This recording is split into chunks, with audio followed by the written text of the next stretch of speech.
गुजरात और हिमाचल के नतीजों के साथ एक और हॉट सीट थी जहां लोगों की नजरें गड़ी हुई थी।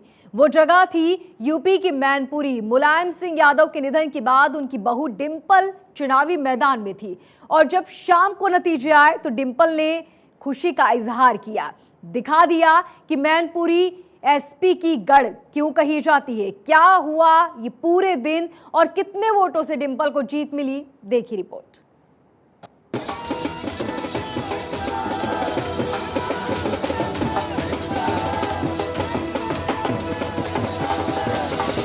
जीत जो आज समाजवादी पार्टी ने दर्ज कराई है,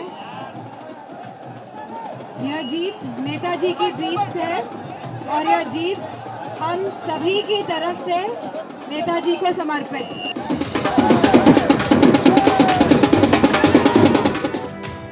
नेताजी की सीट, डिंपल यादव की जीत।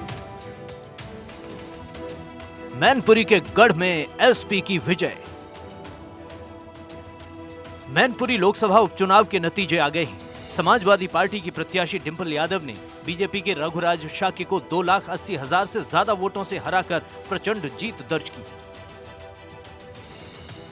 डिंपल की इस जीत ने बता दिया कि आखिर मैनपुरी को एसपी का गढ़ क्यों कहा जाता है। इस जीत से डिंपल गदगद है, समाजवादी कुनबा खुश है और हो भी क्यों ना, मैनपुरी में डिंपल ने विजय पताका जो लहराई है।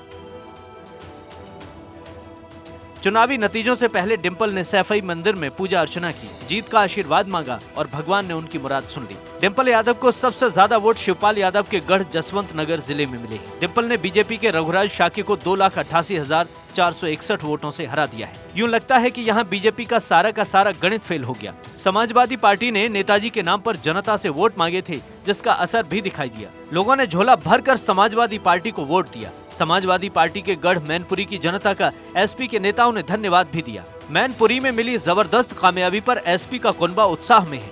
मैनपुरी में जीत की खुशबू मिलने के बाद ही अखिलेश लखनऊ से सैफई पहुंचे और शिवपाल यादव से उनके आवास पर मुलाकात की। जिसने वोट डाल करके नेताजी को श्रद्धांजलि दी है, मैं सभी का धन्यवाद और आभार प्रकट करना चाहता हूं। जहां मैं पार्टी के संगठन के लोगों का, हमारी पार्टी के जो सेक्टर के लोग। मैनपुरी के चुनावी समर में जाने से पहले डिंपल यादव और अखिलेश यादव ने चाचा शिवपाल से मुलाकात की थी। एसपी चीफ ने उन्हें पार्टी का झंडा थमाया। इस मौके पर सपा और प्रसपा के सैकड़ों समर्थकों ने खूब तालियां बजाईं और डिंपल की इस जीत पर चाचा शिवपाल भी गदगद नजर आए। ये नेताजी के आदर्शों की जीत है और यहाँ पर जो समाजवादी सरकार ने जो विकास कराया था उसकी जीत है। इस बार मैनपुरी में 54.37% मतदान हुआ था, जबकि 2019 में हुए आम चुनाव में मतदान का ये प्रतिशत 57.37 था। एसपी संरक्षक मुलायम सिंह यादव के निधन के बाद ये सीट खाली हुई थी, जिसके बाद एसपी ने डिंपल यादव को चुनावी मैदान में उतारा।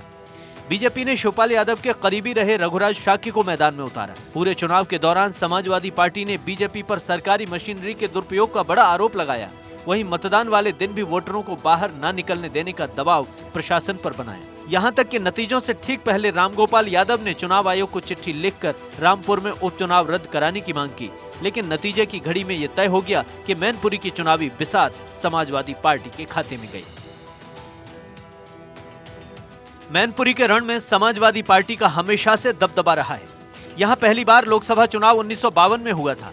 पहली बार यहाँ से बादशाह गुप्ता सांसद चुने गए थे। 1957 में प्रजा सोशलिस्ट पार्टी से बंशीधर धनगर विजयी हुए थे। सबसे अंत में यहाँ से कांग्रेस के बलराम सिंह यादव 1984 में इंदिरा गांधी की हत्या के बाद हुए चुनाव में विजयी हुए थे। उसके बाद से ये सीट समाजवादियों के पास ही रही है। 1989 में इस सीट से जनता दल से उदय प्रताप सिंह चुनाव जीते थे। 1996 में मुलायम सिंह यादव यहाँ से चुनाव जीते। 1998 और 1999 में सपा के बलराम सिंह यादव विजयी हुए थे। 2004 में मुलायम सिंह यादव जीते थे, लेकिन उनके यूपी के मुख्यमंत्री बन जाने से इस्तीफे के बाद खाली हुई सीट पर धर्मेंद्र यादव विजयी हुए। 2009 और 2014 में मुलायम सिंह यादव ने फिर से जीत हासिल की, लेकिन 2014 में मुलायम सिंह यादव 2 जगहों से चुनाव लड़े थे, जिसमें एक सीट आजमगढ़ थी। दोनों जगहों से जीत हासिल करने के बाद उन्होंने मैनपुरी लोकसभा सीट से इस्तीफा दे दिया था और आजमगढ़ सीट अपने पास रखी थी। उसके बाद 2014 में हुए उपचुनाव में तेज प्रताप यादव विजयी हुए थे। 2019 में मुलायम सिंह यादव फिर से इस सीट से चुनाव लड़े और जीत हासिल की। अब उनके निधन के बाद समाजवादी पार्टी ने डिंपल को मैदान में उतारा था, जिन्होंने जीत दर्ज की है। 2019 में सपा के मुलायम सिंह यादव को मैनपुरी लोकसभा सीट पर कुल 5,24,926 वोट मिले थे। भाजपा के प्रेम सिंह शाक्य को 4,30,537 वोट हासिल हुए थे। 2014 के उपचुनाव में सपा के तेज प्रताप यादव को 6,53,786 वोट मिले थे, जबकि प्रेम सिंह शाक्य को 3,32,537 वोट मिले थे। 2014 में ही आम चुनावों में मुलायम सिंह यादव को 5,95,918 वोट मिले थे। वहीं भाजपा के शत्रुघ्न सिंह चौहान को 2,31,252 वोट मिले थे।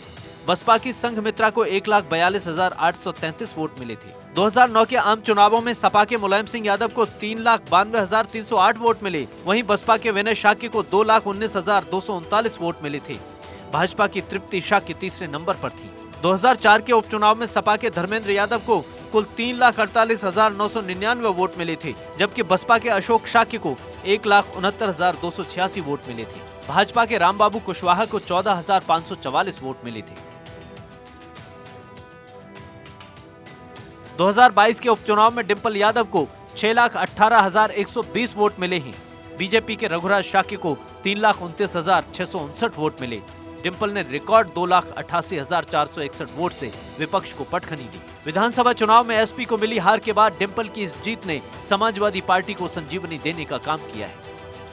एक और मैनपुरी में डिंपल ने अपनी विजय पताका लहराई है, तो दूसरी ओर आजम खां के गढ़ रामपुर में सबसे बड़ा उलटफेर हुआ। यहाँ 71 साल बाद कमल खिला है।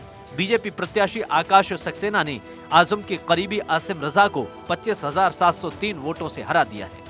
उधर खतौली विधानसभा सीट पर सपा रालोद गठबंधन के मदन भैया की जीत हुई है। Bureau report, Bharat 24।